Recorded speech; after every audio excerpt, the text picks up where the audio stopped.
Rotating slowly 1.5 million kilometres from Earth, Gaia is scanning the entire Milky Way. Since 2014, the mission has been mapping the distance, position and movement of 1.7 billion stars to reveal our galaxy as never before. The scientific impact of the mission already is immense. We see 3-4 papers appearing per day. We're touching virtually every area of astrophysics, from very fundamental predictions of 50 years ago to new things that you see and the dynamics and the history of our own galaxy.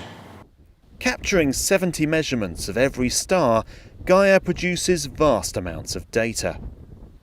At a meeting in Groningen in the Netherlands, scientists have been discussing the challenge of processing and visualizing this information. Gaia is probably one of humanity's greatest missions, one of the greatest catalogs of data that has currently existed for humans to go through, and it's almost impossible to give you all of the ways in which Gaia is impacting astrophysics. Earthbound observatories provide a snapshot of celestial objects in the night sky. But by measuring how the stars are moving and visualizing that data, astrophysicists are using Gaia to trace the history and evolution of the galaxy.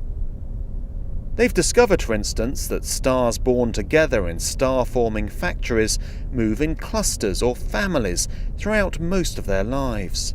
It is mind-blowing. I can't believe we can do this. I could never have dreamed that we could pull away from our position on the Earth and actually see the structure of these kinds of associations. And then you can run time forward and see exactly how they're moving. You can compare and contrast how they're all moving differently.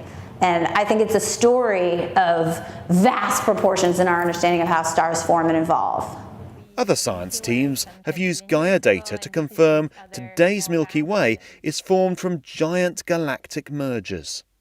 So most of the stars in the Milky Way rotate like the sun in a clockwise sense. So for example, what we discovered last year is a very large group of stars that are going the other way around.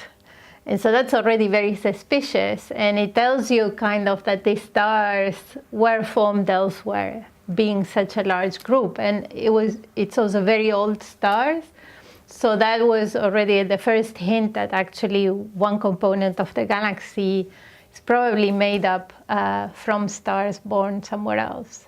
Across Europe, hundreds of people work on the Gaia mission, ensuring the data is accessible to everyone. With more data releases expected in the 2020s, there are likely to be plenty more revelations to come. Gaia is currently in an extension of the original 5-year mission. We have fuel for another 5 years. What we do is we gather more data, we get better statistics, and then we can derive more precise results. Gaia is not only mapping the stars, it's giving us a new sense of our place in the universe.